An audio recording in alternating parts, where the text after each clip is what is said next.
Good evening. The senior midwife who led the inquiry into maternity service failings in Shrewsbury and Telford says she is still being contacted by bereaved families in Shropshire more than 2 years after her final report. Donna Ockenden says it is extremely disappointing that she's having to step back in to help give families a voice. That's despite her recommendations in 2022 for bosses to tackle a lack of openness and transparency. One mother from Telford told us leaders have a long way to go to earn back trust amongst the affected families, as our correspondent Charlotte Cross reports. It was March 2022 when independent midwife Donna Ockenden delivered her final, scathing report into the maternity scandal at Shrewsbury and Telford Hospital Trust. This is a trust that failed to investigate, failed to learn and failed to improve. In it, she criticised the Trust's historic lack of openness and transparency and urged bosses to engage with bereaved and affected families. But 2.5 years on, she told ITV News Central that things there don't seem to have changed. I bid farewell to Shropshire, to Shrewsbury and Telford, because my work was done. Unfortunately not.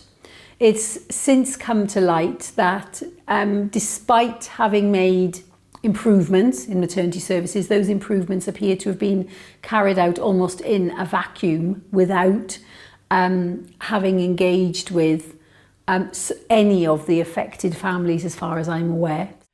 Charlotte Cheshire is among those who know this firsthand. Her son Adam was born in 2011 and was left with lifelong disabilities as a result of the brain injury he suffered during birth. Last month, senior leaders at the Trust sat down with her and some other families for the first time. For me, at the very least, it's 13 years too late.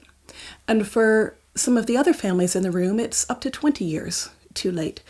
We don't have any basis to trust what they have to say. I wish we did, because I would like to believe that we could work together with the Hospital Trust and the Hospital Trust could work together with us. But they've got a lot of ground to make up on before there's any possibility of us trusting them.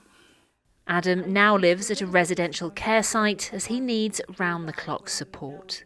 I'm delighted that he's got the support he needs, but I can never stop remembering that it didn't have to be this way, because sadly it's now been admitted that the reason he's as disabled as he is because of negligence that could have been avoided.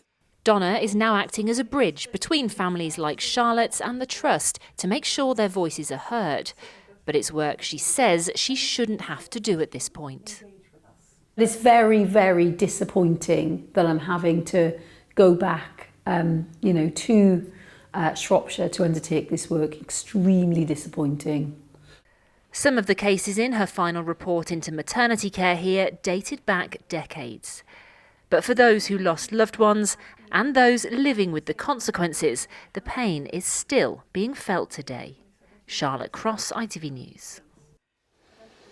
Well, a spokesperson for the Trust today told us that following the first meeting, which Charlotte mentioned in her report, more meetings are now planned. They added, "We've been working hard to ensure services are safe for our communities. However, we recognise that we did not provide some families with the information or the direct contact that they would have liked in response to the harm they had experienced. We are sorry to the families we've let down, as that has never been our intention, and we are committed to addressing this."